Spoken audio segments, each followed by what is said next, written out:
Tout le monde était terrifié par la mère du millionnaire jusqu'à ce que le petit garçon la fasse geler. Madame Elena Petone n'avait jamais été défiée en ses 72 ans de vie. Connue dans toute la ville de New York comme la femme la plus redoutée dans les cercles d'affaires, elle contrôlait chaque mouvement de son fils millionnaire et licenciait des employés avec juste un regard glacial. Ce fut lors d'un dîner formel avec les principaux investisseurs de l'entreprise de construction familiale que sa vie changea pour toujours. Au milieu de l'élégante salle à manger du manoir de l'Upper East Side, un garçon de seulement 3 ans grimpa sur la table en acajou et pointa son doigt directement vers elle, ne montrant pas une seule goutte de peur. « Grand-mère laide !» cria le petit Oliver, agitant son doigt potelé vers la matriarche. Le silence qui suivit fut assourdissant. Les 15 invités étaient paralysés, tenant leur couvert en l'air. Jamais en des décennies de vie sociale, personne n'avait osé défier Madame Eleanor de cette manière. Richard Petone, son fils de 45 ans, sentit le sang geler dans ses veines. Il savait que sa mère était capable d'exploser de colère pour bien moins. Il avait été témoin d'employés licenciés pour avoir laissé tomber une tasse ou être arrivé 5 minutes en retard.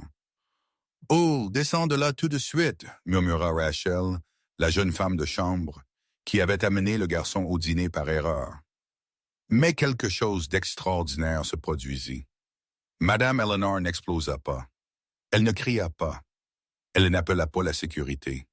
Elle resta simplement là, immobile, regardant ce tout petit enfant, aux cheveux bruns et aux joues roses, qui la fixait sans aucune peur. « Maman, fais quelque chose » murmura Richard, mais sa voix semblait distante. Le garçon descendit de la table avec l'agilité typique d'un enfant de 3 ans et marcha vers Madame Elena. Sans demander permission, il grimpa sur la chaise à côté d'elle et s'installa comme si c'était l'endroit le plus naturel du monde. « Tu as des cheveux de grand-mère » dit Oliver, tendant sa petite main pour toucher les mèches grises maintenues dans un chignon impeccable. Madame Eleanor resta figée, ses mains, toujours fermes en tenant le verre de cristal, tremblaient légèrement. Cet enfant avait brisé toutes les règles non écrites de sa maison, de sa vie, de son monde contrôlé. « De qui est cet enfant ?» demanda-t-elle finalement d'une voix plus douce que personne de présent n'avait jamais entendue. « C'est le petit-fils de Madame Dorothy, maman » balbutia Rachel, la femme de chambre qui semblait vouloir se cacher sous la table. « La dame qui travaillait ici avant. Elle est à l'hôpital et je n'avais personne pour laisser le garçon aujourd'hui. » Madame Dorothy. Le nom résonna dans l'esprit d'Elena comme un lointain coup de tonnerre. La gouvernante qui avait travaillé au manoir pendant 15 ans jusqu'à ce qu'elle soit brusquement renvoyée il y a 2 ans. La femme calme et efficace qui ne remettait jamais en question les ordres et qui connaissait chaque recoin de cette maison mieux que la propriétaire elle-même. « Grand-mère Doy est malade » dit Oliver, jouant avec la cuillère en argent comme si c'était un jouet. Elle dort beaucoup maintenant. Les investisseurs commencèrent à se tortiller inconfortablement sur leurs chaises. Le moment était devenu trop intime, trop personnel pour ce cadre d'affaires. Richard fit un signal discret au majordome, qui commença immédiatement à diriger les invités vers la bibliothèque, promettant d'y servir café et cigares. En quelques minutes, seuls Elena, Richard, Rachel et le petit Oliver restaient dans la salle à manger. Le lustre en cristal de Bohême continuait de briller au-dessus d'eux, mais l'atmosphère s'était complètement transformée. « Rachel, vous pouvez nous laisser seuls, » dit Elena, retrouvant finalement un peu de son autorité naturelle. « Mais maman, le garçon, il reste » coupa Elena, et pour la première fois depuis des années, sa voix ne portait aucune menace. Elle était presque douce. Richard observa la scène avec un mélange de fascination et d'inquiétude. En 45 ans de vie, il n'avait jamais vu sa mère agir de cette manière. Madame Elena était connue pour son absolue rigidité, ses règles inflexibles, son incapacité à montrer toutes sortes de tendresse. Oliver, inconscient de l'attention des adultes, continuait de jouer avec les objets sur la table. Il ramassa une serviette en lin et commença à la plier, imitant un jeu qu'il avait probablement appris de sa grand-mère. « Depuis combien de temps Madame Dorothy est-elle à l'hôpital » demanda Elena, s'adressant à son fils. « Je ne savais pas qu'elle était malade » répondit Richard, sincèrement surpris. « Maman, tu l'as renvoyée il y a 2 ans. Pourquoi est-ce que tu t'en soucies maintenant ?» La question de son fils frappa Elena comme un coup de poing dans l'estomac. Pourquoi s'en souciait-elle? Pourquoi cet enfant avait-il provoqué une telle réaction en elle? Pourquoi ne pouvait-elle pas quitter des yeux ce garçon qui la traitait comme n'importe quelle grand-mère ordinaire? « Grand-mère Doyle a parlé de toi, T.J., » dit Oliver soudainement, regardant directement Elena avec ses yeux bruns brillants. « Elle a dit que tu étais triste. » La phrase tomba sur la pièce comme une bombe silencieuse. Richard s'étouffa avec son vin. Comment un enfant de 3 ans pouvait-il être si direct, si juste? « Je ne suis pas triste, » répondit Elena automatiquement, mais sa voix flancha sur le dernier mot. « Si tu l'es, » insista Oliver avec l'obstination typique d'un enfant. Grand-mère Doyle a dit que les gens en colère sont des gens tristes à l'intérieur. Elena sentit quelque chose se briser à l'intérieur de sa poitrine. Une petite mais profonde fissure dans un mur qu'elle avait construit pendant des décennies. Quand était la dernière fois que quelqu'un lui avait parlé si honnêtement, si sans prétention? « Oliver, et si je te montrais le jardin ?» offrit Richard, essayant d'apaiser la tension. « Non, » dit le garçon, secouant la tête. « Je veux rester avec la grand-mère triste. »« Je ne suis pas ta grand-mère, » murmura Elena. Mais il n'y avait aucune conviction dans sa voix. « Tu ressembles à une grand-mère, » répondit Oliver, haussant les épaules. « Et grand-mère Doyle a dit que toutes les grandes-mères ont besoin de petits-enfants pour ne pas être seules. » Richard vit sa mère déglutir difficilement. Madame Elena Pitton, la femme qui avait construit un empire immobilier aux côtés de son défunt mari, la matriarche qui contrôlait chaque aspect de l'entreprise familiale, était désarmée par un garçon qui pouvait à peine former des phrases complexes. « Où habites-tu, Oliver ?» demanda Elena, sa voix sortant plus douce qu'elle ne l'avait voulu. « Dans la petite maison, » répondit le garçon. « Il y a un grand arbre dans la cour. Grand-mère Doyle m'a fait une balançoire là-bas. Et qui prend soin de toi quand elle est à l'hôpital? »« Tante Rachel, » dit Oliver, pointant la porte par laquelle la femme de chambre était partie. « Mais elle travaille beaucoup. Je suis seul parfois. » Ces simples mots prononcés sans aucun ton de plainte ou d'auto-apitoiement frappèrent Elena d'une manière qu'elle ne pouvait expliquer. Un enfant de 3 ans laissé seul pendant que sa grand-mère était hospitalisée et que la personne qui s'en occupait travaillait. « Richard, je veux savoir exactement quel est l'état de santé de Madame Dorothy, » dit Elena, retrouvant un peu de son autorité naturelle. « Mère, pourquoi... » « Fais ce que je demande, le coupa-t-elle, mais pour la première fois, il n'y avait aucune froideur dans l'ordre. Il y avait de l'urgence, de l'inquiétude. Oliver profita de la distraction des adultes pour explorer la pièce. Il descendit de la chaise et commença à marcher parmi les meubles anciens, touchant tout avec la curiosité naturelle d'un enfant. Eleanor le regarda et quelque chose dans sa poitrine se serra à chacun des mouvements du garçon. « Cher auditeur, si vous appréciez l'histoire, veuillez prendre un moment pour laisser un j'aime et surtout vous abonner à la chaîne. Cela nous aide beaucoup, nous qui débutons. Maintenant, continuons. Cette table est très grande, commenta Oliver, passant sa petite main sur la surface en acajou poli. Chez moi, la table est toute petite, toute petite. Il n'y a de place que pour grand-mère Doyle et moi. Aimes-tu manger avec ta grand-mère? Demanda Elena, se surprenant de sa propre question. Oui, répondit Oliver, son visage s'illuminant. Elle fait du porridge avec de la banane et elle raconte des histoires amusantes. Quel genre d'histoire? De quand elle était jeune et travaillait dans une grande maison, dit le garçon, se rapprochant d'Elena. Elle a dit qu'elle connaissait une dame très élégante, mais qu'elle était seule. La nana sentit son cœur s'emballer. Madame Dorothy avait raconté des histoires à son petit-fils. Comment avait-elle été décrite comme solitaire? Grand-mère Doy a dit que la dame élégante avait un bon cœur, mais qu'elle avait oublié comment l'utiliser, continua Oliver, grimpant de nouveau sur la chaise à côté d'Ella nana. Les mots de l'enfant résonnèrent dans la pièce comme une révélation douloureuse. Ella nana ferma les yeux un instant, essayant de comprendre ce qui se passait. Une ancienne employée avait parlé d'elle à son petit-fils, et non avec ressentiment ou amertume, mais avec compréhension. Richard revint dans la pièce avec une expression inquiète sur le visage. « Maman, j'ai réussi à parler avec l'hôpital. Madame Dorothy est hospitalisée depuis 3 semaines. Elle a des problèmes cardiaques. La situation est compliquée. » « Compliquée comment? » demanda la nana, sa voix sortant plus sèche qu'elle ne l'avait voulu. « Les médecins ne sont pas optimistes, » répondit Richard doucement, regardant Oliver. « Et selon les informations, elle est la seule famille du garçon. Il n'y a personne d'autre. » Un frisson parcourut l'échine de la nana.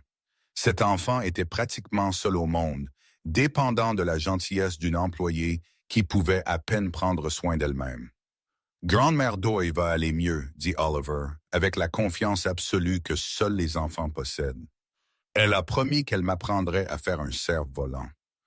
L'innocence dans la voix du garçon brisa le cœur d'Ella nana d'une manière qu'elle ne savait pas possible.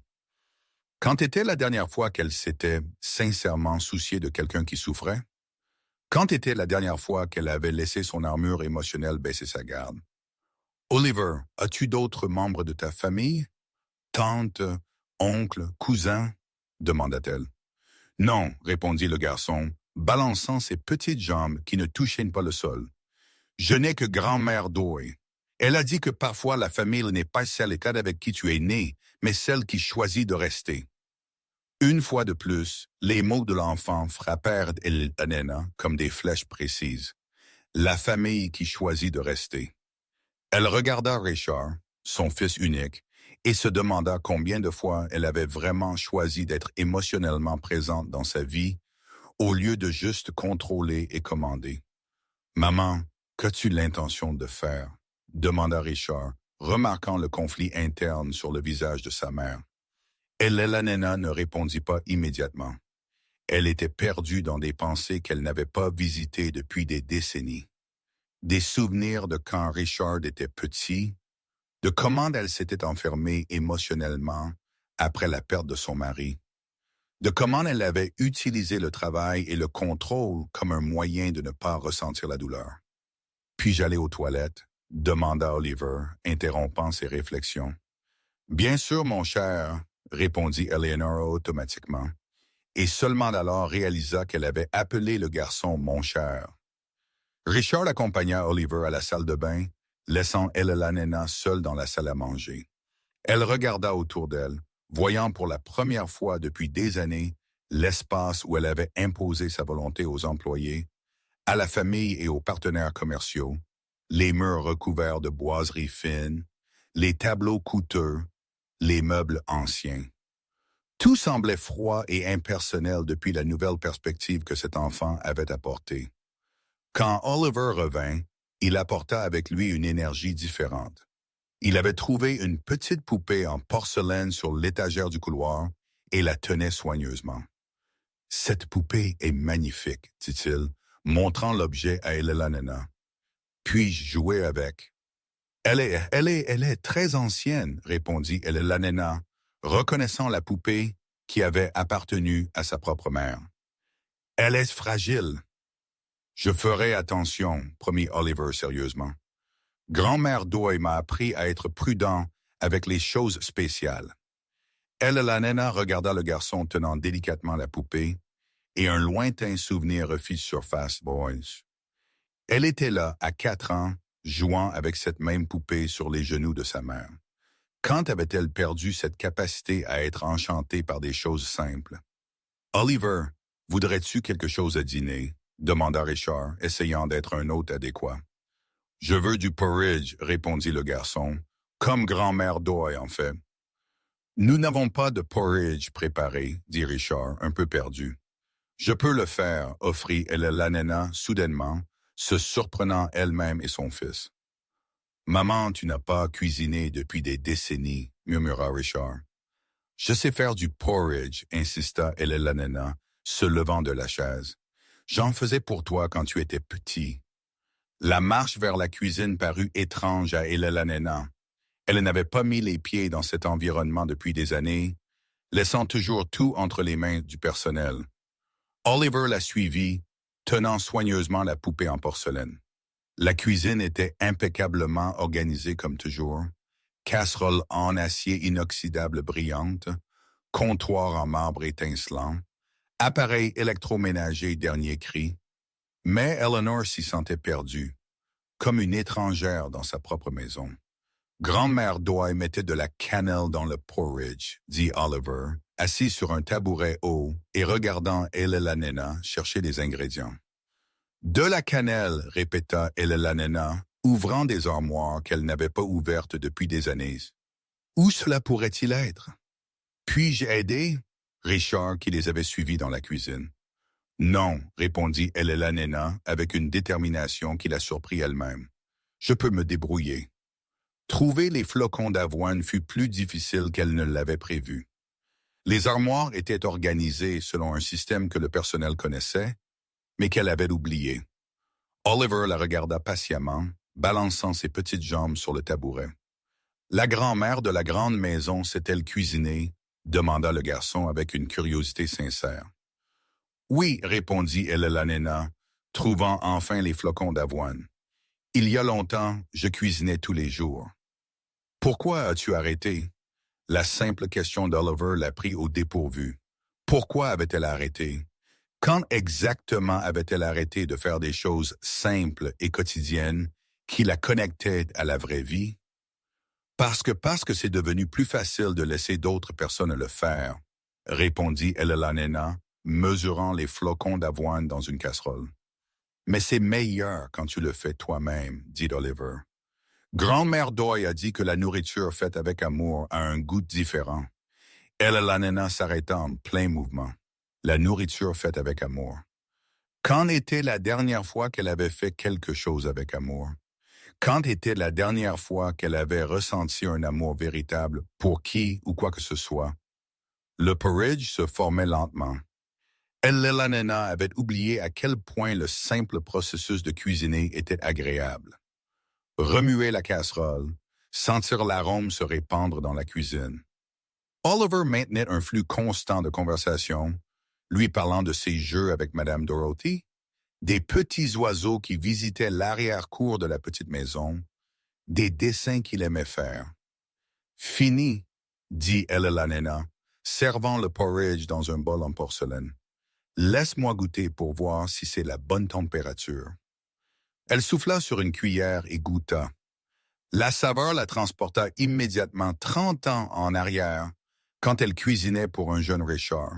Le même goût sucré de cannelle, la même texture crémeuse de flocons d'avoine bien cuits. « C'est bon? » demanda Oliver, attendant anxieusement. « Oui, » répondit Elellanena, et pour la première fois depuis des années, elle sourit sincèrement. Oliver mangea le porridge avec l'appétit typique d'un enfant en bonne santé, faisant de petits bruits de satisfaction à chaque cuillerée. Eleanor le regarda, ressentant quelque chose qu'elle avait oublié exister. La satisfaction de prendre soin de quelqu'un, de nourrir, d'être utile de manière simple et directe. « C'est juste comme celui de Grand-mère Doyle, » dit Oliver quand il eut fini. « Peux-tu en faire tout le temps? » La question innocente laissa Eleanor sans voix. Tout le temps, quand était la dernière fois que quelqu'un avait demandé sa présence constante? Quand était la dernière fois que quelqu'un avait montré qu'il voulait s'accompagner? Non par intérêt, par peur ou par obligation, mais par véritable affection. « Hall, il est tard. Je dois te ramener à la maison, » dit Richard, regardant sa montre. « Pas encore, » protesta le garçon. « Je veux rester plus longtemps avec la grand-mère de la grande maison. »« Je ne suis pas ta grand-mère, » répéta Elellanena. Mais la phrase sortit encore moins convaincante que la première fois. Tu m'as fait du porridge, dit Oliver, comme si c'était une preuve suffisante. Les grands-mères font du porridge pour leurs petits enfants. Eleanor sentit ses yeux se remplir de larmes. Quand était la dernière fois qu'elle avait pleuré pour quelque chose qui n'était pas une perte ou une frustration? Quand était la dernière fois qu'elle avait pleuré d'émotion? « Maman, tu vas bien? » demanda Richard, remarquant le changement dans l'expression de sa mère. « Oui, hein, mentit la nena, essuyant discrètement ses yeux. « Grand-mère de la grande maison, peux-tu rendre visite à grand-mère Doyle à l'hôpital? » demanda Oliver soudainement. Elle serait si heureuse. La suggestion de l'enfant tomba sur la nena comme une révélation, rendre visite à Madame Dorothy à l'hôpital, voir la femme qui avait travaillé dans sa maison pendant 15 ans, qui avait pris soin de chaque détail de sa vie quotidienne, qui avait été renvoyée sans un mot de remerciement ou de reconnaissance. « Pourquoi serait-elle heureuse de me voir? » demanda la nena, sincèrement curieuse. « Parce qu'elle parlait toujours de toi, » répondit Oliver avec simplicité. « Elle a dit qu'elle s'ennuie de la grande maison et des gens qui y vivaient. » S'ennuie? Madame Dorothy s'ennuyait de la maison où elle avait été traitée simplement comme une employée, où elle n'avait jamais reçu un compliment ou une marque d'appréciation personnelle. Comment était-ce possible? « Oliver, j'ai besoin de savoir quelque chose, » dit la nena, s'agenouillant pour être à la hauteur des yeux du garçon. « Qu'est-ce que ta grand-mère a dit exactement à mon sujet? »« Elle a dit que tu étais très intelligente et très forte, maman, » répondit Oliver, pensif, « et que tu prenais soin de tout le monde, même quand ils ne le savaient pas. »« Prenais soin de tout le monde? » Oui, elle m'a dit que lorsque Monsieur Richard est tombé malade quand il était un tout petit garçon, tu n'as pas dormi pendant 3 jours pour prendre soin de lui, et que quand il a beaucoup plu, et que la maison de tante Rachel a été inondée. Tu as envoyé les hommes pour tout réparer, mais tu ne voulais pas qu'elle sache que c'était toi qui les avais envoyés. La nena resta silencieuse. Elle avait oublié ces épisodes, de petits gestes qu'elle avait faits au fil des ans sans trop y penser. Madame Dorothy l'avait remarqué, s'en était souvenue, avait raconté à son petit-fils des histoires de gentillesse. « A-t-elle dit autre chose? » demanda la nena, sa voix sortant presque en un murmure. « Elle a dit que tu avais perdu ton sourire quand le grand-père de la grande maison est parti, » dit Oliver, jouant avec les boutons de sa chemise, « et que depuis, tu avais oublié qu'il était possible d'être forte et heureuse en même temps. » Richard s'étouffa avec sa propre respiration. L'analyse d'un enfant de 3 ans sur sa mère était plus précise que n'importe quelle thérapie ou analyse psychologique qu'il pouvait imaginer. Eleanor se leva lentement, sentant ses jambes trembler. 40 ans. Cela faisait 40 ans que Charles était parti, et elle avait passé tout ce temps à construire des murs émotionnels pour se protéger de la douleur de la perte. « Maman, » commença Richard, mais Eleanor l'interrompit d'un geste. « Demain, je rendrai visite à Madame Dorothy, » dit-elle avec une fermeté qui surprit tout le monde, y compris elle-même. « Es-tu sûr? »« Oui, Hatton, » répondit la nena, « et Oliver vient avec moi. »« Vraiment? » demanda le garçon, les yeux s'illuminant. « Grand-mère Doyle sera si heureuse. »« Mais maman, ne penses-tu pas que... » Richard fut coupé par la nena, son autorité revenant, mais cette fois tempérée par quelque chose de différent. Il y a des choses dans la vie qui doivent être faites, peu importe ce que nous pensons ou ne pensons pas.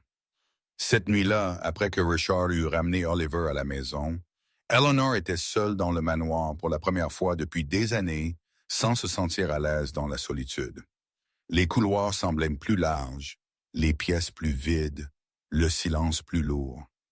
Elle monta dans sa chambre, mais au lieu de se coucher, elle resta à la fenêtre, regardant le jardin illuminé.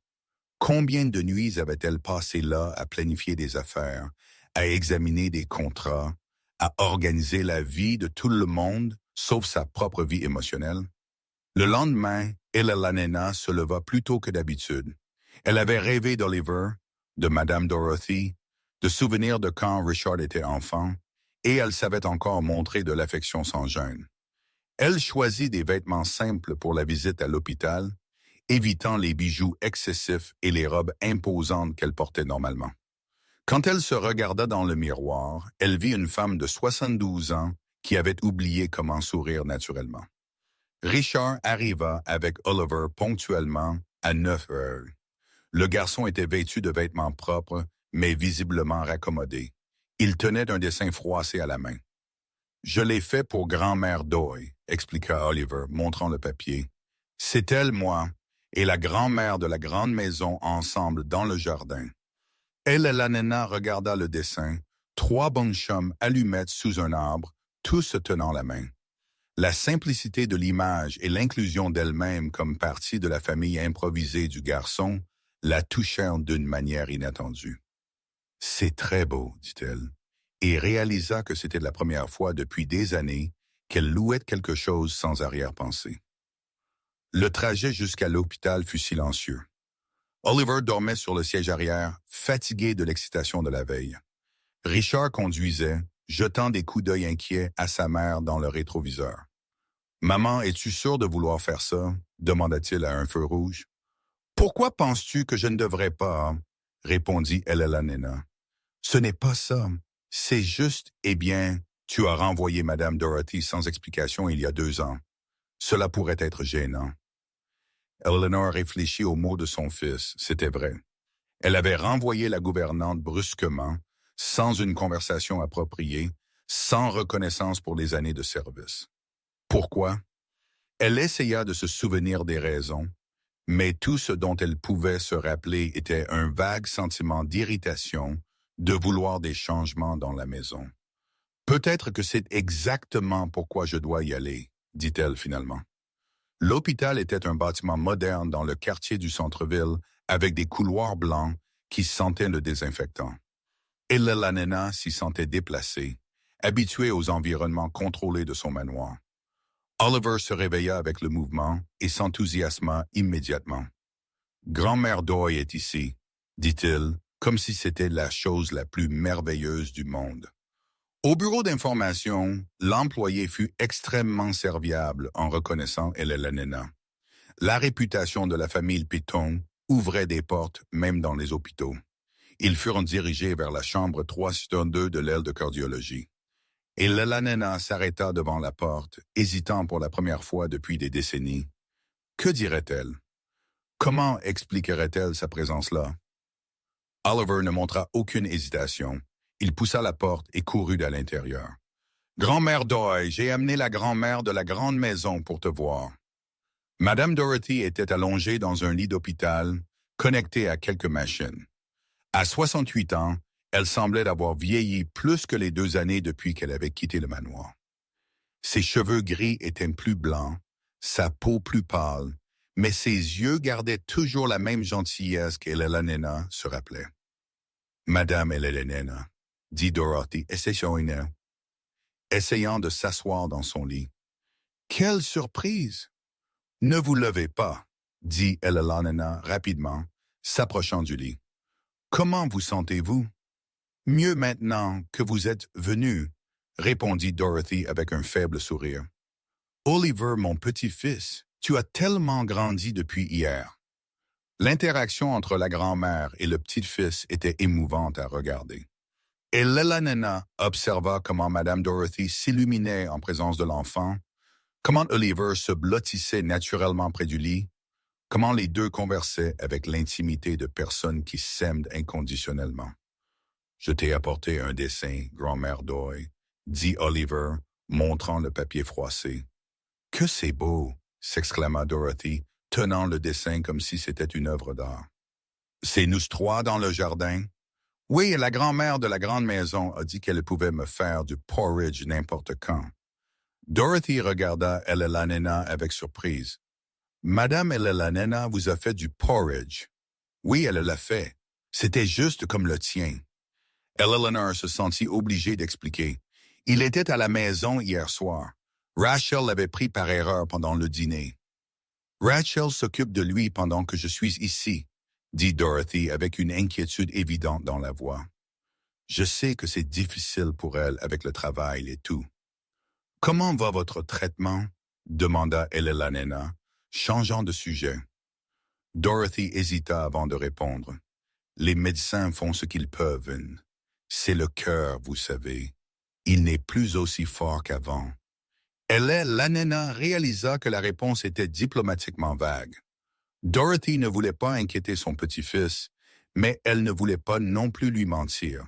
« Oliver, que dirais-tu d'aller boire de l'eau dans le coursoir avec ton papa ?» suggéra Elena.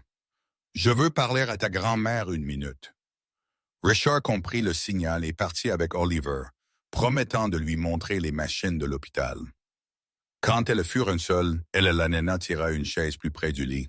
« Madame Dorothy, je dois m'excuser pour la façon dont je vous ai laissé partir, » dit Elena, allant droit au but. « Ce fut impoli et injuste de ma part. »« Madame Elena, vous n'avez pas besoin de... »« Oui, j'en ai besoin, » insista Elena. « Vous avez travaillé 15 ans dans ma maison, toujours avec dévouement et compétence, et je vous ai laissé partir sans même une explication correcte. C'était inexcusable. » Dorothy resta silencieuse un instant. « Vous traversiez une période difficile, j'ai compris. »« Quelle période difficile ?» demanda Elena, sincèrement confuse. « C'était le 40e anniversaire du décès de M. Charles, » dit Dorothy doucement. « Vous deveniez toujours plus distante à cette période. Je pensais que vous aviez besoin de changement dans la maison. » Elena fut choquée. Madame Dorothy avait remarqué le schéma qu'elle-même n'avait pas consciemment remarqué.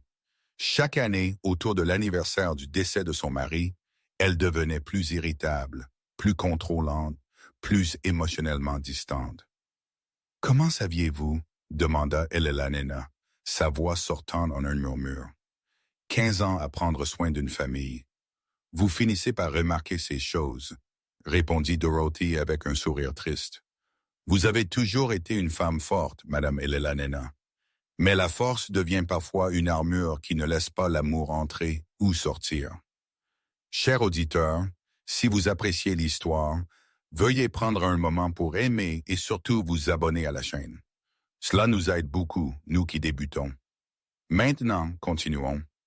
Qu'est-ce que le médecin a dit à propos de votre état? Demanda Elena, changeant de sujet parce qu'elle ne pouvait pas traiter tant de vérités à la fois. Le cœur est faible, répondit Dorothy honnêtement. Je pourrais avoir besoin d'une chirurgie, mais c'est cher et risqué à mon âge. Combien ça coûte? Madame Elena, vous n'avez pas besoin de... Combien coûte la chirurgie? Répéta Elena avec la fermeté qu'elle réservait normalement aux affaires. Les médecins ont mentionné 80 000 $, dit Dorothy Beebe, visiblement embarrassée. Mais c'est beaucoup d'argent. Je suis sur la liste d'attente du système de santé publique. Peut-être que je pourrais obtenir... L'attente pourrait prendre des mois, coupa Elena. Et vous n'avez pas des mois à attendre, n'est-ce pas? Dorothy baissa les yeux, confirmant les craintes d'Elena. Et Oliver, si quelque chose vous arrive, qui prendra soin de lui? C'est ma plus grande peur, confessa Dorothy, les yeux remplis de larmes. Nous n'avons pas d'autre famille. J'ai déjà parlé avec l'assistante sociale de l'hôpital, mais ces choses sont compliquées. Oliver pourrait se retrouver dans une institution temporaire jusqu'à ce qu'il trouve d'une famille adoptive. L'idée d'Oliver dans une institution provoqua une révolte physique chez Elena, cet enfant doux et affectueux, plein de vie, étant séparé de la seule famille qu'il connaissait et jeté dans un système impersonnel. « Cela n'arrivera pas, » dit Elena avec détermination. « Madame Elena, je vais payer votre chirurgie et pendant que vous vous rétablirez, Oliver restera avec moi. » Dorothy la regarda comme si elle ne pouvait pas se croire ce qu'elle entendait. « Vous ne pouvez pas être sérieuse. »« Je suis complètement sérieuse, » répondit Elena, « mais à une condition. »« N'importe quoi, Madame Elena. »« Quand vous vous rétablirez de la chirurgie, je veux que vous reveniez travailler pour moi.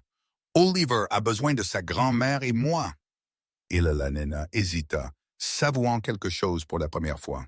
« J'ai besoin de vous deux. » Dorothy commença à pleurer silencieusement. Pourquoi faites-vous cela? La nena réfléchit à la question. Pourquoi faisait-elle vraiment cela? Qu'est-ce qui avait changé en une seule nuit? Parce qu'un petit garçon de 3 ans m'a fait réaliser que j'ai passé les 40 dernières années à juste exister, pas à vivre, répondit la nena honnêtement. Et parce que vous et Oliver m'avez montré qu'il y a encore de la gentillesse dans le monde et que je veux en faire partie au lieu de juste regarder de loin. Mais Madame Nena, c'est une énorme responsabilité de prendre soin d'un enfant. Dorothy, dit Nena, utilisant le nom de la gouvernante sans Madame pour la première fois. J'ai élevé Richard seul après le départ de Charles. Je sais comment prendre soin d'un enfant. Ce que j'avais oublié, c'était comment montrer de l'amour. Oliver est en train de me réapprendre cela. À ce moment-là, Oliver revint en courant dans la pièce, Richard derrière lui. « Grand-mère Doy, il y a une machine dehors qui fait un drôle de bruit, » dit le garçon excité. « C'est bien, mon chéri, » dit Dorothy, essuyant rapidement ses larmes. « Grand-mère de la grande maison, tu pleures aussi? » demanda Oliver, remarquant les yeux larmoyants d'Eleanor. « Oui, admit la nena.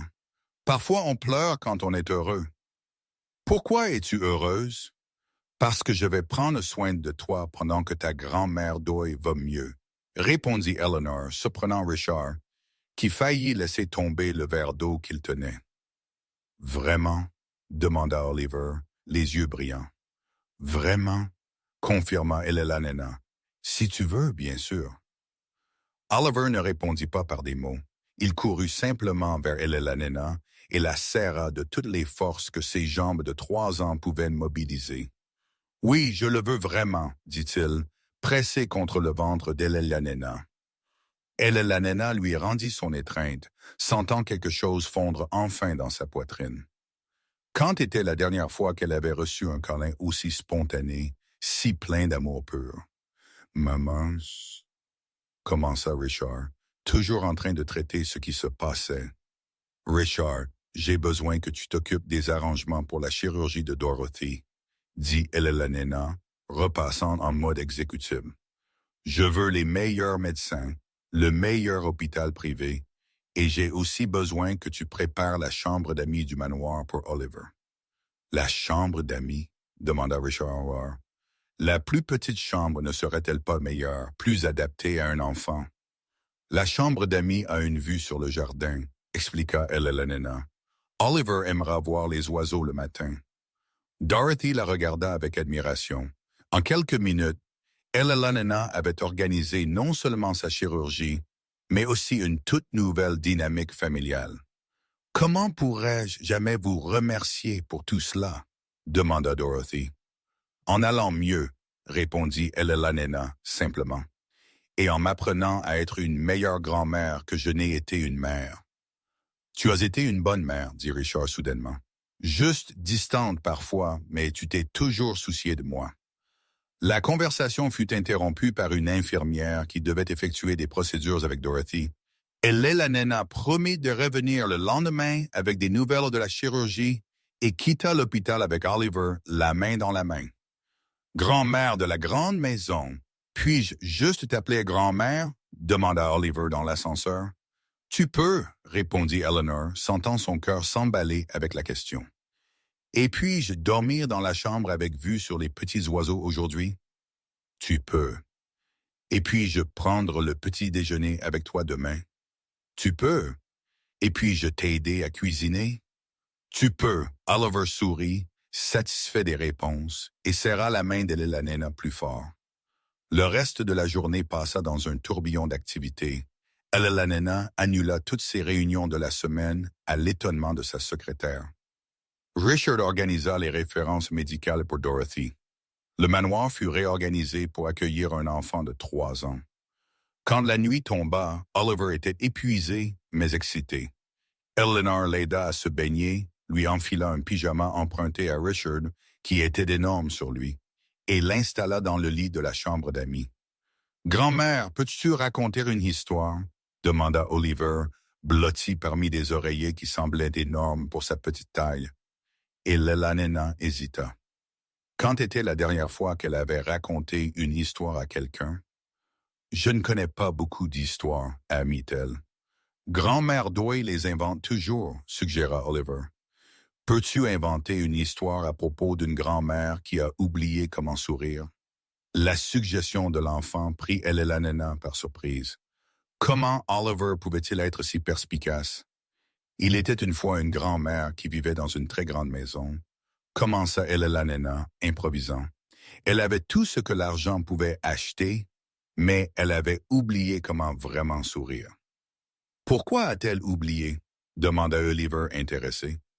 Parce que quand elle était plus jeune, quelqu'un de très spécial est parti, et elle est devenue si effrayée d'être triste à nouveau qu'elle a décidé de ne plus rien ressentir. C'est triste, commenta Oliver. C'est très triste, acquiesça Elena. Mais un jour, un garçon très courageux est apparu chez elle et a pointé son doigt vers elle sans aucune peur. « Comme je l'ai fait !» s'exclama Oliver excité. « Comme tu l'as fait !» confirma Elena, souriant.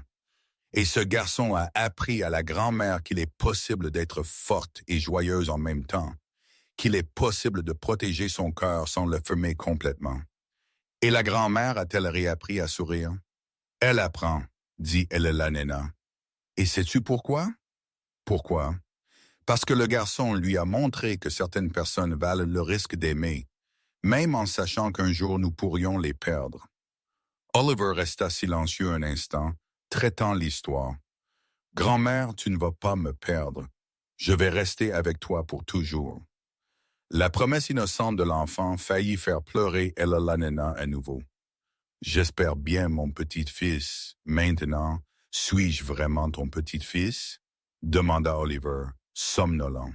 « Maintenant, tu es vraiment mon petit-fils, » confirma Elena, donnant au garçon un baiser sur le front. Quand Oliver s'endormit, Elena resta quelques minutes à le regarder. La respiration calme, le petit visage détendu, la petite main agrippant un coin du drap.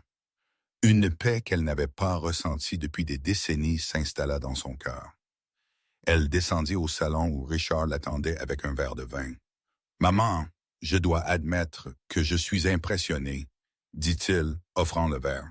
« Par quoi? » demanda Elena, acceptant le vin. « Partout, la façon dont tu as géré Oliver, la décision de payer la chirurgie de Dorothy, le changement. C'est comme si je rencontrais une personne différente. » Elena réfléchit aux mots de son fils. « Peut-être que tu rencontres la personne que j'étais avant de me cacher derrière des murs émotionnels. »« Que va-t-il se passer maintenant? » demanda Richard. « Avec l'entreprise, avec les affaires, avec toute la routine que tu avais. »« Les affaires continueront, » dit Elena. « Mais maintenant, elles devront s'adapter à la présence d'Oliver. Je ne donnerai plus la priorité aux réunions sur des choses qui sont vraiment importantes.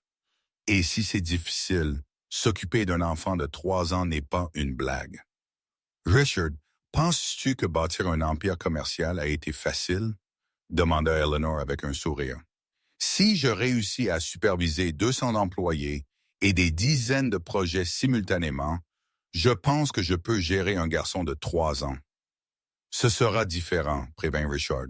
« Oui, acquiesça Elena, ce sera mieux. » Dans les jours qui suivirent, la maison subit une transformation complète. Le silence sépulcral fut remplacé par les rires d'un enfant courant dans les couloirs, des jeux dans le jardin. Elena découvrit qu'elle avait oublié à quel point le chaos contrôlé d'une maison avec un enfant pouvait être agréable. Oliver s'adapta au manoir avec la facilité typique des enfants. Il explora chaque recoin, se lia d'amitié avec le personnel, transforma le salon formel en piste de course pour voitures miniatures. Elena, au lieu d'être ennuyée, apprécia de voir la maison reprendre vie. La chirurgie de Dorothy fut programmée pour la semaine suivante. Elena supervisa tous les préparatifs, parla avec les médecins, s'assura que tout serait fait de la meilleure façon possible. Oliver ne comprenait pas pleinement la gravité de la situation, mais il savait que grand-mère Doyle avait besoin d'une opération pour aller mieux. « Grand-mère, Penses-tu que grand-mère Doyle va vraiment aller mieux? Demanda Oliver un matin, alors qu'ils prenaient le petit déjeuner ensemble dans le jardin. Je ferai tout ce qui est en mon pouvoir pour qu'elle aille le mieux, répondit Elena. Mais tu dois comprendre que parfois, même quand on fait tout correctement, les choses ne se passent pas comme on le souhaite. Et si grand-mère Doyle ne va pas mieux? La question brisa le cœur d'Elena. Comment expliquer la possibilité de la perte à un enfant de 3 ans? Si cela arrive, ce sera très triste, dit-elle honnêtement. Mais tu ne seras pas seul, tu m'auras toujours. Et papa Richard. Et papa Richard aussi. Oliver considéra cela un instant. Donc, même si je suis triste, je ne serai pas seul. Tu ne seras jamais seul, promet Elena. La chirurgie eut lieu un jeudi de mars. Eleanor passa toute la journée à l'hôpital avec Oliver sur ses genoux, attendant des nouvelles. Richard annula tous ses rendez-vous pour être avec eux. Ce furent 6 heures de chirurgie, 6 heures pendant lesquelles Elena éprouva une anxiété qu'elle n'avait pas ressentie depuis des décennies. La possibilité de perdre Dorothy et de voir par conséquent Oliver souffrir la terrifiait d'une manière qu'elle ne pouvait expliquer. « Grand-mère, pourquoi es-tu nerveuse? » demanda Oliver, qui avait remarqué la tension d'Elena. « Parce que je tiens beaucoup à grand-mère Doyle, » répondit Elena honnêtement. « Et quand on tient à quelqu'un, on devient nerveux quand cette personne est en danger. Tu tiens à moi aussi? Je tiens beaucoup à toi. Donc, si je tombe malade, tu seras nerveuse. » « Je serai très nerveuse, amie Elena. » Oliver sourit comme si c'était une bonne chose. C'est bien d'avoir quelqu'un qui est nerveux pour nous. L'observation de l'enfant fit réaliser à Elena une profonde vérité.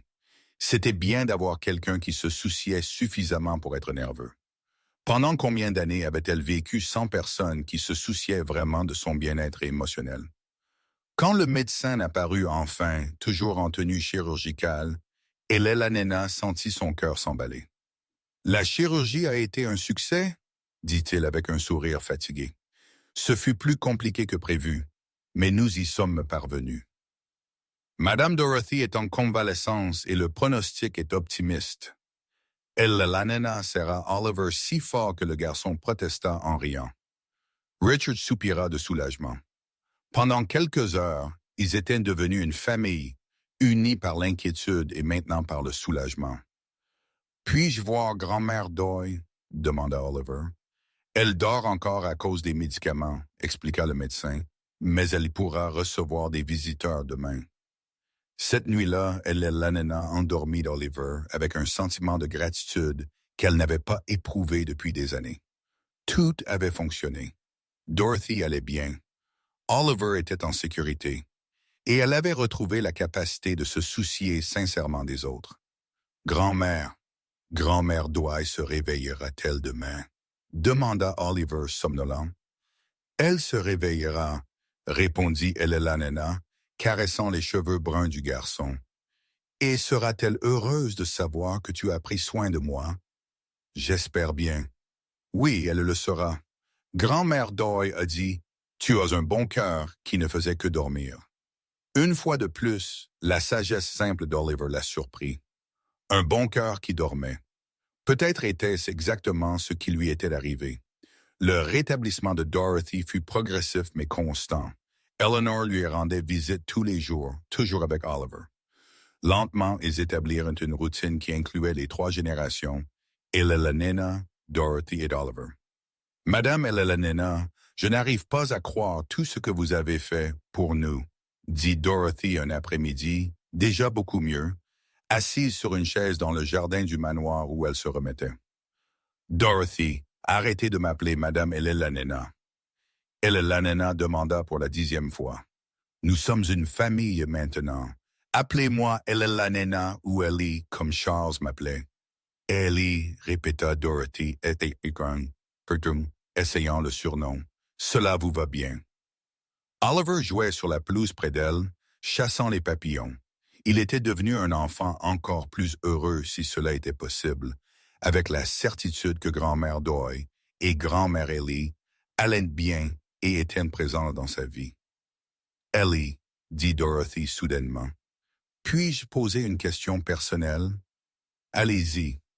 N'avez-vous jamais pensé à avoir d'autres enfants après Richard ou des petits-enfants? Elena resta silencieuse un instant. C'était une question qu'elle ne s'était jamais posée directement. Après le décès de Charles, je pense que j'ai fermé cette possibilité, admit-elle. Richard a grandi en se concentrant sur sa carrière, n'a jamais montré d'intérêt à fonder sa propre famille, et moi, eh bien, je ne l'ai jamais encouragé. Peut-être par peur que de nouveaux liens n'apportent une nouvelle possibilité de perte. Et maintenant, j'ai découvert que la possibilité de perte vaut le risque, répondit Elena, regardant Oliver. Parce que l'amour que nous ressentons vaut toute la douleur qui pourrait venir plus tard. Oliver vous a changé? Oliver m'a réveillé, corrigea Elena. La personne que je suis maintenant a toujours été là. Elle était juste cachée par 40 ans de peur. À ce moment-là, Oliver courut vers elle, une petite fleur jaune à la main. « Grand-mère Ellie, cette fleur est pour toi, dit-il, offrant la fleur avec solennité. « Merci, mon petit-fils, dit Elena, acceptant la fleur comme si c'était le cadeau le plus précieux du monde. « Et celle-ci est pour grand-mère Doy, dit Oliver, sortant une autre fleur de derrière son dos. « Merci, mon cher, dit Dorothy émue. « Maintenant, vous avez toutes les deux des fleurs assorties, déclara Oliver, satisfait. « Parce que vous êtes toutes les deux mes grandes-mères, et je vous aime de la même manière. » Elena et Dorothy se regardèrent, toutes deux les yeux larmoyants. Cet enfant avait réussi à créer une famille là où, auparavant, il n'y avait que solitude et formalité. « Ol, dit Elena, veux-tu aider grand-mère Ellie à planter ses fleurs dans le jardin? »« Puis-je? » demanda le garçon excité. « Oui, tu peux, et quand elles pousseront, elles nous rappelleront comment notre famille a commencé. »« Notre famille a commencé avec des fleurs ?» demanda Oliver, curieux. « Notre famille a commencé avec toi, étant courageux, » corrigea Elena. « Les fleurs sont juste pour que nous nous en souvenions. » Tandis qu'il plantait les fleurs dans le jardin, Elena réfléchit à la façon dont sa vie avait complètement changé en quelques semaines. Le manoir, autrefois un mausolée de souvenirs et de formalités, s'était transformé en une vraie maison. Le personnel souriait davantage. Richard rendait visite plus souvent, et elle-même avait redécouvert la joie de vivre au présent, au lieu de simplement contrôler l'avenir. « Grand-mère Ellie, » dit Oliver, les mains sales de terre. « Quand je serai grand, aurai-je une grande maison comme la tienne? »« Si tu veux, » répondit Elena. « Mais souviens-toi, et ce qui est important n'est pas la taille de la maison, c'est la quantité d'amour qui y tient. »« Et combien d'amour tient dans ta maison? » Elena regarda autour d'elle. Le jardin en fleurs, Dorothy se reposant à l'ombre, Richard, qui était rentré tôt du bureau pour jouer avec Oliver, le personnel qui la saluait maintenant chaleureusement au lieu de s'enfuir de peur. « Elle contient bien plus que je ne l'imaginais, » répondit-elle. « Et il y a encore de la place pour plus. » Quelques semaines plus tard, Elena organisa une fête dans le jardin du manoir. Non pas une réception d'affaires formelle, mais une vraie fête avec de la musique, de la nourriture faite maison et des jeux. Elle invita le personnel avec leur famille, quelques voisins, de vieux amis qu'elle avait négligés pendant des années. Oliver était le centre d'attention, courant entre les adultes, distribuant des sourires et se faisant des amis instantanément. Elena le regarda avec une fierté qu'elle ne savait pas possible de ressentir. « Maman, je ne t'ai jamais vue aussi légère, » commenta Richard, s'approchant d'elle avec un verre de jus. « Léger est un bon mot, » acquiesça Elena. « J'ai l'impression d'avoir enlevé une très lourde armure que je portais depuis des décennies. »« Oliver a-t-il fait ça? »« Oliver a été le catalyseur, » dit Elena. « Mais le changement devait venir de l'intérieur. Il m'a juste montré que c'était possible. »« Et les affaires? Comment jongles-tu avec tout? »« Plus facile que je ne l'imaginais, » répondit Elena. Quand on a des priorités claires, il est plus facile de prendre des décisions. Oliver et notre famille sont ma priorité. Tout le reste s'adapte. Notre famille, répéta Richard souriant. J'aime le son de ça. Papa Richard, cria Oliver courant vers eux. Viens jouer à cache-cache. J'arrive, répondit Richard. Et Elena fut surprise de voir son fils poser son verre et courir après Oliver. Quand la fête se termina et que les invités furent partis, Elena, Richard, Dorothy et Oliver s'assirent dans le jardin sous les étoiles. C'était une nuit d'automne claire avec une douce brise faisant bruire les arbres. Chers auditeurs, si vous appréciez l'histoire, veuillez prendre un moment pour aimer et surtout vous abonner à la chaîne. Cela nous aide beaucoup, nous qui débutons. Maintenant, continuons. Grand-mère Ellie, dit Oliver, somnolent sur les genoux de Elena. Es-tu heureuse maintenant? La question prit Eleanor par surprise et il est heureuse. Quand était la dernière fois qu'elle s'était demandé si elle était heureuse? Oui, répondit-elle, et la certitude dans sa propre voix la surprit. Je suis très heureuse. Pourquoi? Parce que je t'ai, toi. Grand-mère Doy, papa Richard, dit Elena, regardant chacun d'eux. Parce que notre maison est pleine d'amour et parce que j'ai appris qu'il n'est jamais trop tard pour recommencer. Et puis-je rester ici pour toujours? Tu resteras ici pour toujours, promit Elena. Oliver sourit et ferma les yeux, faisant entièrement confiance à la promesse de sa grand-mère adoptive. Elena le regarda s'endormir, sentant une paix profonde s'installer dans son cœur.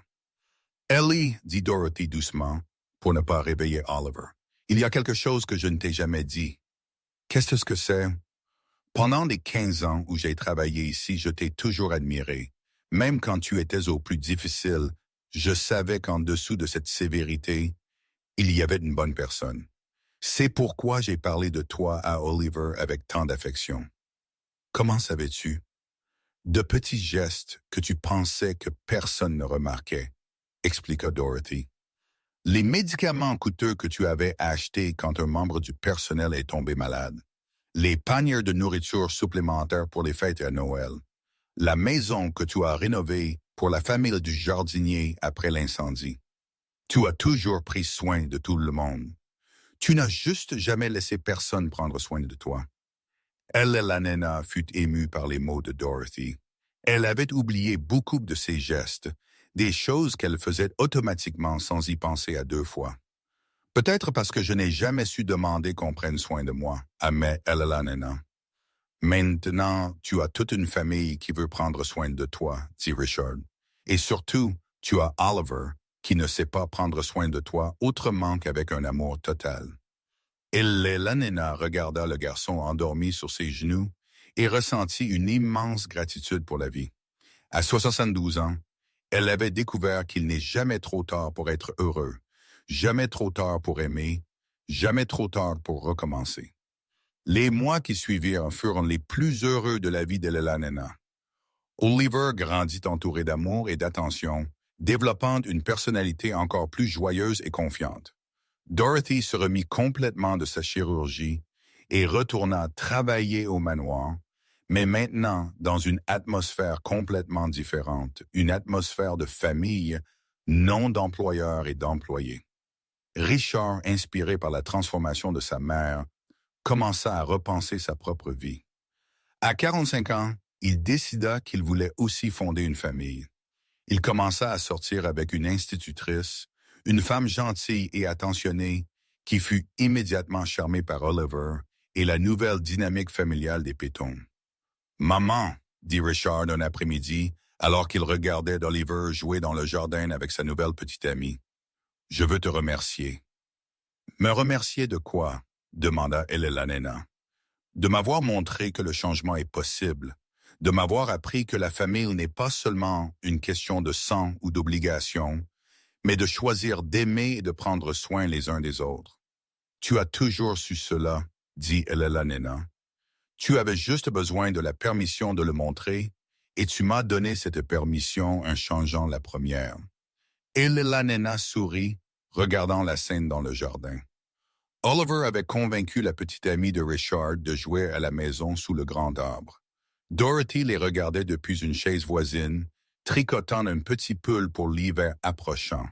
« Tu sais ce qui me rend la plus heureuse? » dit Eleanor soudainement. « Quoi? » Qu'Oliver grandira dans une famille où l'amour est montré ouvertement, où les gens parlent de leurs sentiments, où il n'y a pas de peur d'être heureux. Il n'aura jamais besoin de construire des murs émotionnels comme je l'ai fait. Et s'il le fait, il a une grand-mère expérimentée pour l'aider à les abattre, dit Richard affectueusement. 1 an après la célèbre nuit où Oliver avait pointé son doigt vers Elelanena, la famille Piton organisa une fête spéciale. C'était l'anniversaire de la famille, comme Oliver avait décidé de l'appeler. Le manoir était décoré de fleurs du jardin, de photographies de familles éparpillées dans toute la maison, et d'un gâteau fait maison par Elelanena et Oliver ensemble. Tout le personnel fut invité, ainsi que des amis proches et quelques partenaires commerciaux, qui étaient devenus de vrais amis au fil des ans. « Grand-mère Ellie, » dit Oliver, maintenant âgé de 4 ans et encore plus bavard. « Peux-tu raconter à tout le monde comment notre famille a commencé? »« Tu veux que je la raconte? » demanda Elelanena, surprise. « Oui, c'est la meilleure histoire du monde. » Elelanena se leva, tenant la main d'Oliver, et regarda tous les visages autour d'elle. Le personnel qui était maintenant comme de la famille, Richard avec sa fiancée, Dorothy, souriant fièrement, des amis qui étaient redevenus partie de sa vie. « Notre famille a commencé, » dit Elelanena, « quand un tout petit garçon très courageux m'a appris qu'il est possible d'être forte sans être dur, qu'il est possible de protéger son cœur sans le fermer à l'amour. »« Raconte le jour où je suis monté sur la table, » demanda Oliver avec excitation. « Le jour où Oliver est monté sur la table de la salle à manger, » continua Elelanena en souriant. « Il a fait quelque chose que personne n'avait réussi à faire en 40 ans. Il m'a figé, non pas de peur, mais de reconnaissance. Reconnaissance qu'une vie entière d'amour attendait d'être vécue si j'avais le courage d'ouvrir mon cœur à nouveau. »« Et tu as été courageuse, » s'exclama Oliver. « Oui, » confirma Elelanena. « Et ce fut la meilleure décision de ma vie. » Les applaudissements furent chaleureux et sincères. Elelanena regarda autour d'elle et vit des visages souriants, des yeux brillants, un environnement plein d'amour véritable. Tout cela grâce à un garçon de 3 ans qui n'avait pas eu peur de pointer son doigt vers une dame grincheuse. « Maintenant, » dit Oliver, toujours pratique, « allons-nous chanter joyeux anniversaire à notre famille. » Et ils chantèrent, un manoir entier chantant joyeux anniversaire à l'amour qui s'était formé, là où jadis il n'y avait que formalité et distance. Cette nuit-là, après le départ des invités, Elelanena endormit Oliver comme elle le faisait toujours. Le garçon avait grandi, mais il aimait toujours entendre des histoires avant de s'endormir. « Grand-mère Ellie, » dit Oliver déjà blotti, « demain, peux-tu m'apprendre à faire ce gâteau que nous avons fait aujourd'hui? » « Oui, » répondit Elelanena, « mais tu sais déjà comment. Tu m'as aidé tout le temps. Mais je veux apprendre à le faire toute seule, pour que quand je serai grand, je puisse le faire pour mes petits-enfants. » Les mots d'Oliver firent un sourire Elelanena. À 4 ans, il pensait déjà à transmettre l'amour qu'il avait reçu. « Je t'apprendrai tout ce que je sais sur la cuisine, » promit Elelanena. « Et sur la façon de prendre soin des gens et sur la façon d'être heureux. »« Tu m'apprends déjà ça tous les jours, » dit Oliver, avec la sagesse que seuls les enfants possèdent. Elelanena dit bonne nuit au petit-fils de son cœur et descendit au salon, où Richard et Dorothy l'attendaient avec un verre de vin. « Un toast, » dit Richard, levant son verre, « à la famille la plus improbable et la plus parfaite qui ait jamais existé. » « Aux secondes chances, » ajouta Dorothy. « À l'amour qui n'est jamais trop tard, » termina Elelanena. Ils trinquèrent sous le lustre qui avait été témoin de tant de dîners formels et froids et qui illuminait maintenant des moments de véritable intimité familiale. « Tu sais ce qui m'étonne le plus dans toute cette histoire, » dit Richard. Quoi? Demandèrent Elena et Dorothy ensemble. Comment Oliver a su exactement quoi faire pour briser les défenses de maman? Comme s'il avait un radar pour trouver l'amour caché dans des gens. Les enfants savent des choses que les adultes oublient, dit Dorothy. Ils voient à travers les masques que nous portons. Oliver a vu à travers mon masque parce qu'il ne savait pas que j'en portais un, dit Elena. Pour lui, j'étais juste une personne, pas une matriarche redoutée ou une femme d'affaires puissante, juste une personne qui avait besoin d'amour. Et maintenant, demanda Richard, qu'est-ce que ça fait d'être juste une personne? Elena réfléchit à la question. Qu'est-ce que ça faisait d'être juste Elena au lieu de la redoutée Madame Elena Péton? Libre, répondit-elle finalement.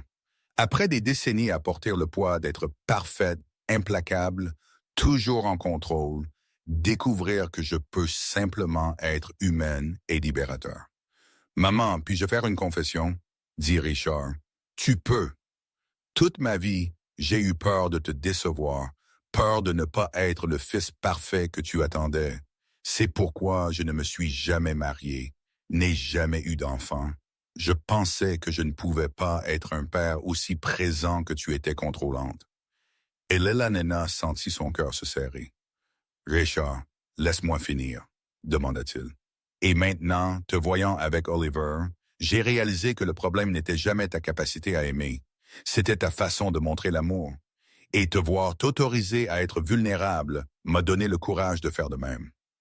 Est-ce pour cela que tu as décidé de te marier? C'est pour cela que j'ai décidé de vivre, corrigea Richard. D'arrêter d'avoir peur de ressentir, de me connecter, de construire des liens qui pourraient apporter de la douleur, mais qui apportent certainement de la joie.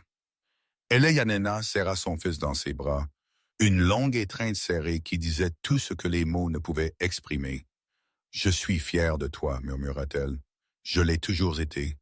Je ne savais juste pas comment le montrer. » Maintenant, nous savons, dit Richard, et Oliver grandira en le sachant aussi. 2 ans plus tard, le manoir Piton était devenu le centre d'une famille encore plus grande. Richard épousa Emily, l'institutrice, lors d'une cérémonie intime dans le jardin de la maison, avec Oliver comme porteur d'anneau. Peu après, Emily tomba enceinte et Elena se préparait à être une grand-mère biologique pour la première fois. « Grand-mère Ellie, dit Oliver, maintenant âgé de 6 ans et encore plus intelligent. Quand le bébé naîtra, serai-je le grand frère? » « Tu seras comme un grand frère, confirma Elena. Tu pourras lui apprendre beaucoup de choses. Que puis-je lui apprendre? Tu peux lui apprendre à être courageux, à traiter les gens avec affection, à faire sourire les grandes-mères même quand elles sont de mauvaise humeur. » Oliver rit, se souvenant de l'histoire de sa rencontre avec Elena. « Grand-mère Ellie, tu n'es plus de mauvaise humeur. »« Oui, je le suis parfois, » dit Elena honnêtement. « Mais maintenant je sais que quand je suis de mauvaise humeur, c'est parce que je suis fatiguée ou inquiète, non parce que je suis une mauvaise personne. Et je t'ai toi pour me rappeler de sourire. Et quand le bébé grandira, vivra-t-il aussi ici dans la grande maison? Si sa maman et son papa le veulent. »« Oui, je le veux, » dit Oliver avec décision. « De cette façon, nous pourrons toujours prendre soin les uns des autres. » La simplicité avec laquelle Oliver envisageait la famille et les soins mutuels continuait d'impressionner Elena. Pour lui, il était naturel que les gens qui s'aimaient vivent ensemble et prennent soin les uns des autres. Il n'y avait pas de complications, de jalousie ou de disputes. Il n'y avait que de l'amour, suffisamment abondant pour tout le monde. Quand le bébé naquit, une fille nommée Hope, Oliver devint le frère le plus dévoué que l'on puisse imaginer. Elena observa le garçon, maintenant âgé de 6 ans, tenant le bébé avec un soin extrême, fredonnant les mêmes chansons que Dorothy lui avait apprises. « Grand-mère Ellie, » dit Oliver un après-midi en aidant à changer les couches de Hope. « Penses-tu qu'elle m'aimera autant que je l'aime? »« J'en suis sûr, » répondit Elena. « Et sais-tu pourquoi? »« Pourquoi? » Parce que tu lui apprends dès son plus jeune âge ce que c'est que d'être aimé inconditionnellement. Quand elle grandira, elle saura reconnaître et donner un amour véritable, parce qu'elle l'aura appris de toi. Et de moi aussi, dit Oliver fièrement. Et de toi aussi, acquiesça Elellanena, souriant. La maison avait été complètement transformée. Là où auparavant il n'y avait que le silence des couloirs vides, il y avait maintenant le son des enfants jouant, des conversations animées dans la cuisine, des rires pendant les dîners. Elellanena, à 75 ans, se retrouva plus active et énergique qu'elle ne l'avait été au cours des 20 dernières années. « Maman, dit Richard un soir après avoir endormi Hope, comment fais-tu pour avoir de l'énergie pour 2 enfants? » « L'amour donne de l'énergie, répondit Elellanena simplement. Quand on a un but clair, quand on se réveille chaque jour en sachant qu'on est important dans la vie de quelqu'un, l'énergie vient naturellement. Tu ne regrettes pas d'avoir autant changé ta routine. Richard, au cours des 3 dernières années, j'ai eu plus de vie qu'au cours des 40 précédentes, dit Elellanena. Comment pourrais-je le regretter? Emily, qui allaitait Hope dans le fauteuil voisin, sourit. Elellanena, je veux te remercier de m'avoir accueilli si chaleureusement dans la famille. Je sais que ce n'était pas facile de s'adapter à plus de changements. Emily, ma chère, dit Elellanena, tu as apporté encore plus d'amour à cette maison et tu m'as donné la chance d'être grand-mère d'une manière que je n'aurais jamais cru possible. Comment ça? Avec Richard, j'étais tellement concentré sur le fait d'être parfaite, de tout contrôler, que j'ai manqué de nombreux moments de simplement profiter d'être une mère, expliqua Elellanena. Avec Oliver, j'ai appris à en profiter. Avec Hope, je vis l'expérience complète, l'amour sans l'anxiété d'avoir à être parfaite. Dorothy, qui tricotait sur le canapé voisin, leva les yeux de son travail. Ellie, puis-je dire quelque chose? Bien sûr. Tu as toujours été une bonne mère pour Richard. Tu n'as juste pas su le montrer d'une manière qu'il pouvait comprendre à l'époque. Mais l'homme qu'il est devenu, le père attentionné qu'il est, cela vient de quelque part. Cela vient de l'amour que tu as planté en lui, même si d'une manière différente. Richard fut ému par les mots de Dorothy. « C'est vrai, maman, j'ai toujours su que tu m'aimais. Je ne savais juste pas comment te rendre cet amour d'une manière que tu pouvais accepter. » Et maintenant, nous savons tous les deux, dit Elellanena, mieux vaut tard que jamais. Oliver, qui jouait tranquillement avec ses jouets, s'approcha du groupe. Puis-je dire quelque chose d'important? Demanda-t-il avec le sérieux qu'il affichait parfois. Tu peux, mon amour, dit Elellanena. Je pense que notre famille est la meilleure famille du monde entier. Pourquoi penses-tu cela? Demanda Richard, curieux. Parce que tout le monde ici prend soin de tout le monde. Et quand quelqu'un est triste, il y a toujours quelqu'un pour le rendre heureux à nouveau. Et parce que grand-mère Ellie fait le meilleur porridge de l'univers. Tout le monde rit de l'explication d'Oliver, mais Elellanena sentit une profonde vérité dans les mots simples du garçon. Ils prenaient vraiment soin les uns des autres. Un réseau de soutien mutuel, d'amour inconditionnel et de présence constante avait été créé. « Oliver a raison, dit Elellanena. Nous sommes une famille très spéciale. »« Pourquoi sommes-nous spéciaux? » demanda Oliver. « Parce que nous avons choisi d'être une famille, » expliqua Elellanena. « La plupart des familles naissent juste comme ça par hasard. La nôtre a été construite avec un but, avec un amour conscient, avec des décisions délibérées de prendre soin les uns des autres. Et serons-nous une famille pour toujours? Pour toujours et à jamais, promit Elellanena. Oliver fut satisfait de la réponse et retourna à son jeu. Les adultes restèrent silencieux quelques instants, chacun perdu dans ses propres pensées sur le miracle qu'avait été la formation de cette famille. « Tu sais ce qui m'étonne le plus? » dit Emily soudainement. « Quoi? » demandèrent les autres. « Comment tu as réussi à créer un environnement où Oliver se sent si en sécurité d'être lui-même? Il a une confiance, une joie naturelle qu'il est rare de voir chez les enfants de nos jours.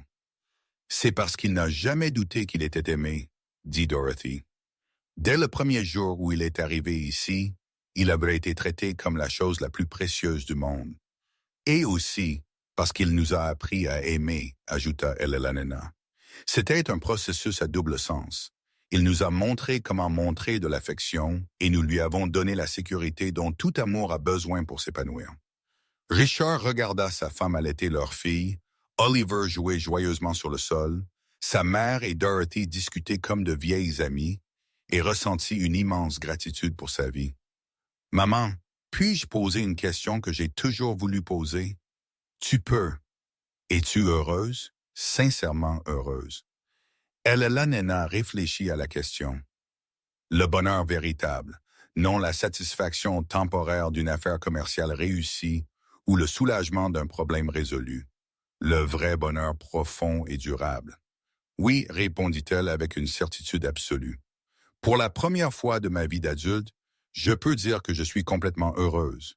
Je me réveille chaque jour impatiente de voir Oliver, de parler avec Dorothy, de jouer avec Hope, de dîner avec vous tous. J'ai un but clair, des gens que j'aime et qui m'aiment, et la paix dans mon cœur. Même à 75 ans? Surtout à 75 ans, rit Ella Nena. Parce que j'ai enfin compris que l'âge n'importe pas quand il s'agit de recommencer. Ce qui compte, c'est le courage d'accepter que nous pouvons être meilleurs que nous l'étions, plus aimants que nous l'étions, plus heureux que nous ne le pensions possible. Cette nuit-là, après que tout le monde fut endormi, Ella Nena resta seule dans le salon, réfléchissant au chemin parcouru. 3 ans auparavant, elle était une femme solitaire et redoutée, enfermée en elle-même. Aujourd'hui, elle était le centre d'une famille vibrante, pleine d'amour et de joie, tout cela grâce à un garçon courageux qui n'avait pas eu peur de pointer son doigt vers elle. Elle décrocha le téléphone et appela son assistante. « Jennifer, j'ai besoin que vous fixiez une réunion avec l'avocat de la famille demain. »« Y a-t-il un problème, Madame Ella Nena? »« Non, pas un problème. J'ai besoin de mettre à jour mon testament. » Le lendemain matin, Ella Nena rencontra l'avocat Morrison, l'avocat de la famille depuis plus de 20 ans. L'homme fut surpris lorsqu'elle expliqua les changements qu'elle voulait apporter. « Madame Ella Nena, êtes-vous sûre de ces changements? Ils sont significatifs. »« Je suis absolument sûre, » répondit Ella Nena.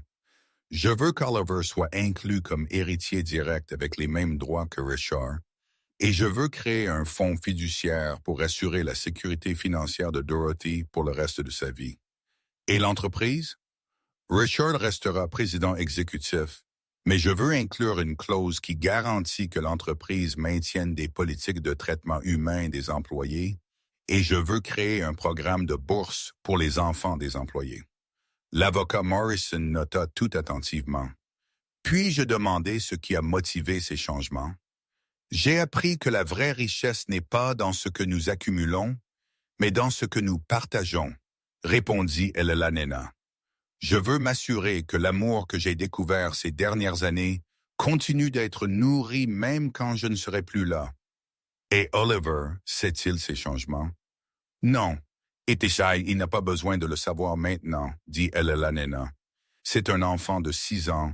Il ne devrait se soucier que d'être un enfant, d'apprendre, de jouer et d'être aimé. Les responsabilités viendront dans temps voulu. Quand elle rentra à la maison, Ella Nena trouva Oliver et Hope jouant dans le jardin sous la surveillance de Dorothy. Le garçon avait construit une petite maison en carton et enseignait à sa petite sœur, qui rampait encore, à entrer et sortir de la petite maison. « Grand-mère Ellie !» cria Oliver quand il la vit. « J'ai fait d'une maison pour moi et pour Hope. »« Que c'est beau !» s'exclama Ella Nena, admirant la construction improvisée. « Puis-je entrer aussi? »« Tu peux, mais tu dois beaucoup te baisser, » prévint Oliver. Ella Nena se baissa et entra dans la maison en carton, ressentant une joie véritable du simple jeu. À l'intérieur, Oliver avait arrangé des coussins sur le sol et certains de ses jouets préférés. « C'est ici que nous restons quand nous voulons être ensemble, mais loin des adultes, » expliqua Oliver. « Mais je suis une adulte, » dit Eleanor, riant. « Tu ne l'es pas, » dit Oliver avec conviction. « Tu es ma grand-mère. Une grand-mère est différente d'un adulte. »« Comment ça? Les adultes sont sérieux et parlent de choses ennuyeuses. Grand-mère joue, raconte des histoires et fait du porridge, expliqua Oliver, avec la logique infaillible d'un enfant. Et Lelanena fut émue par la définition. Pour Oliver, elle n'était pas une femme d'affaires puissante ou une matriarche redoutée. Elle était simplement la grand-mère qui jouait, racontait des histoires et faisait du porridge. « Ol, puis-je te dire un secret? » dit Lelanena. « Oui, je sais garder les secrets. Tu as fait de moi la personne la plus heureuse du monde. » « Comment? » « Parce que tu m'as appris à être une grand-mère. Avant toi, je ne savais pas comment bien faire. » Oliver considéra cela un instant. « Je t'ai appris comme un professeur. »« Exactement comme un professeur, » confirma Lelanena. « Tu m'as appris les choses les plus importantes. Comment aimer sans peur, comment être vraiment heureuse, comment prendre soin d'une famille. Et as-tu tout appris maintenant? » « J'apprends toujours, » dit Lelanena. « Mais maintenant, j'ai les meilleurs professeurs, toi et Hope. » Oliver sourit, satisfait de son rôle de professeur. « Grand-mère Ellie, quand je serai grand, aurai-je une famille comme la nôtre? »« Si tu veux, oui, » dit Lelanena. « Parce que tu connais déjà la chose la plus importante sur la famille. » « Qu'est-ce que c'est? » Que la famille est faite d'amour, pas de sang. Elle est faite de gens qui choisissent de rester ensemble et de prendre soin les uns des autres. Comme nous l'avons choisi. Comme nous l'avons choisi. À ce moment-là, Hope rampa vers eux et commença à rire, tendant ses petites mains vers Lelanena. Le son du rire du bébé remplit la petite maison en carton d'une joie pure et contagieuse. « Tu vois, » dit Oliver, « Hope a aussi choisi notre famille. C'est pourquoi elle rit quand elle te voit. » Lelanena prit Hope dans ses bras, sentant son cœur déborder d'amour. Deux enfants qui avaient complètement transformé sa vie, lui montrant qu'il n'est jamais trop tard pour recommencer, jamais trop tard pour aimer, jamais trop tard pour être heureuse. Dans les années qui suivirent, la famille Piton continua de grandir et d'évoluer. Oliver devint un garçon encore plus affectueux et responsable, prenant toujours soin de Hope avec un dévouement qui impressionnait tout le monde. Hope grandit dans une atmosphère d'amour inconditionnel, développant une personnalité douce et joyeuse. Et Lelanena, maintenant âgée de 80 ans, resta active et présente dans la vie de tous. Elle avait transmis la présidence exécutive de l'entreprise à Richard, mais continua comme conseillère, s'assurant toujours que les politiques humanisées étaient maintenues. « Grand-mère Ellie, » dit Oliver, maintenant âgée de 9 ans et beaucoup plus articulée. « À l'école, la maîtresse nous a demandé d'écrire sur notre famille. Puis-je raconter notre histoire? »« Bien sûr, mon amour, » répondit Lelanena. « Que vas-tu écrire? »« Je vais écrire que ma grand-mère était une personne très importante qui ne savait pas être heureuse avant que je ne lui apprenne. » Et Lelanena rit de la simplicité avec laquelle Oliver résumait la transformation de sa vie. « Et comment m'as-tu appris? »« En étant courageux et en n'ayant pas peur de toi quand tu étais en colère, » dit Oliver. « Et en montrant que tu étais une bonne grand-mère à l'intérieur. Tu avais juste besoin de pratiquer. » Pratiquer être une grand-mère? Oui, comme quand nous avons appris à faire du vélo. Au début, on tombe beaucoup, mais après on apprend et on n'oublie jamais. L'analogie d'Oliver était parfaite. Lelanena avait pratiqué à être aimante, démonstrative, présente, et vraiment, une fois qu'elle avait appris, elle n'avait jamais oublié. « Oliver, puis-je te dire quelque chose que j'ai découvert? »« Tu peux. J'ai découvert que les meilleurs professeurs de la vie sont les enfants. Vous savez des choses que les adultes oublient. Comment aimer sans condition. Comment pardonner facilement. Comment être heureux avec des choses simples. C'est pour ça que tu m'aimes beaucoup et Hope? C'est une des raisons, dit Lelanena. Mais surtout, je vous aime parce que vous êtes vous, uniques, spéciaux, parfaits, juste comme vous êtes. Oliver réfléchit à cela. Grand-mère Ellie, quand tu étais petite, as-tu eu quelqu'un qui t'aimait comme ça? La question toucha un point sensible dans la mémoire d'Elela'Nena. Sa propre enfance avait été marquée par des parents distants, émotionnellement indisponibles, concentrés sur les apparences sociales et le succès financier. Pas comme tu m'aimes, aimé Elela'Nena. C'est pourquoi il m'a fallu si longtemps pour apprendre à montrer l'amour. Personne ne m'avait appris. Mais maintenant, tu sais. Maintenant, je sais, confirma Elela'Nena. Et le plus important, maintenant, tu sais aussi. Donc, quand tu seras grand, tu sauras comment aimer tes propres enfants et ils enseigneront à leurs enfants et ainsi de suite. Comme une chaîne, exactement comme une chaîne d'amour qui passera de génération en génération. Oliver fut fasciné par l'idée. Donc, nous serons rappelés pour toujours. Oui, assura Elela'Nena. Pas nécessairement nos noms, mais notre amour. L'amour que nous partageons restera vivant dans toutes les personnes que nous touchons et dans les personnes qu'elles touchent pour toujours. Ce soir-là, pendant le dîner en famille, Oliver partagea la conversation qu'il avait eue avec Elela'Nena. Papa Richard, grand-mère Ellie a dit que nous serons rappelés pour toujours grâce à l'amour, raconta Oliver. C'est vrai, confirma Richard. L'amour que tu as apporté à cette maison a changé non seulement grand-mère, mais nous tous. Comment? Il m'a appris à être un meilleur père, un mari plus attentionné, un fils plus présent, expliqua Richard.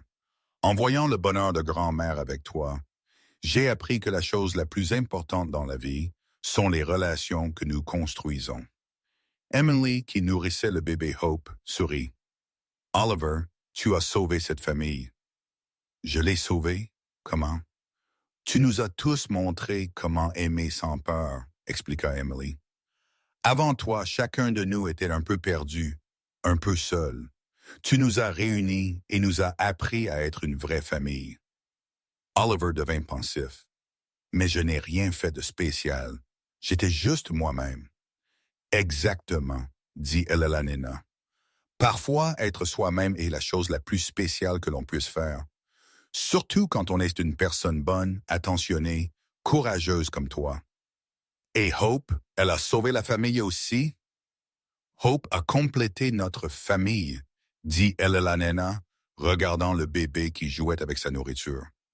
Tu nous as montré comment aimer. Elle nous a montré comment nourrir cet amour et le faire grandir encore plus. Dorothy, qui était restée silencieuse pendant la conversation, essuya discrètement ses yeux. « Dorothy, tu vas bien? » demanda Elela'Nena. « Je suis ému, admit Dorothy. Vous voir tous parler comme ça avec tant d'amour, tant d'ouverture, c'est tout ce dont j'ai toujours rêvé pour Oliver, une famille qui s'aime vraiment et prend soin les uns des autres. » « Et vous, Dorothy? » demanda Richard.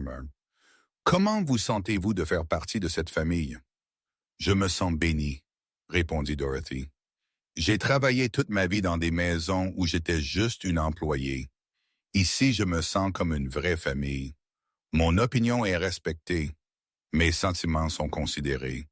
Et surtout, je suis certaine qu'Oliver est élevé avec tout l'amour qu'il mérite. »« Grande-mère Doy, » dit Oliver, « tu as toujours fait partie de ma famille. Depuis que j'étais un tout petit garçon et que tu t'occupais de moi toute seule. »« C'est vrai, » confirma Oliver. « Et maintenant, nous avons 2 grandes-mères, un papa, une maman, une petite sœur et qu'une maison pleine d'amour. » Elela'Nena observa la scène autour de la table. Oliver parlant avec animation, Hope bavant joyeusement dans sa chaise haute, Richard et Emily échangeant des regards complices, Dorothy souriant les larmes aux yeux. 15 ans plus tôt, elle dînait seule dans cette même pièce, servie par un personnel silencieux, perdue dans ses propres pensées sombres. Aujourd'hui, la table était pleine de voix, de rires, d'amour véritable. « Tu sais quoi? Je vais écrire dans ma rédaction d'école, » dit Oliver soudainement. « Quoi? » demandèrent tous, curieux. « Je vais écrire que ma famille éprouve qu'il n'est jamais trop tard pour être heureux. Il n'est jamais trop tard pour aimer, et il n'est jamais trop tard pour recommencer. et que parfois les meilleures familles sont celles que nous choisissons, non celles dans lesquelles nous sommes nés. Le silence qui suivit fut un silence de pure émotion. Tout le monde à table fut touché par la sagesse simple mais profonde d'Oliver. Oliver, dit Eleanor, la voix étranglée, c'est la plus belle chose que quiconque ait jamais dite sur notre famille. C'est vrai, dit Oliver, haussant les épaules. Grand-mère Doyle me disait toujours ça, que la famille n'est pas qu'elle avec qui tu es né, mais celle avec qui tu choisis de rester, et nous avons tous choisi de rester ensemble. Pour toujours, dit Elena. Pour toujours et à jamais, compléta Oliver, utilisant l'expression qui était devenue le mantra de la famille. Fin de l'histoire. Dites-nous ce que vous avez pensé de cette histoire d'amour, de dépassement et de seconde chance. Croyez-vous qu'il n'est jamais trop tard pour recommencer? Laissez votre opinion honnête dans les commentaires et n'oubliez pas d'aimer et de vous abonner à la chaîne pour plus d'histoires émouvantes.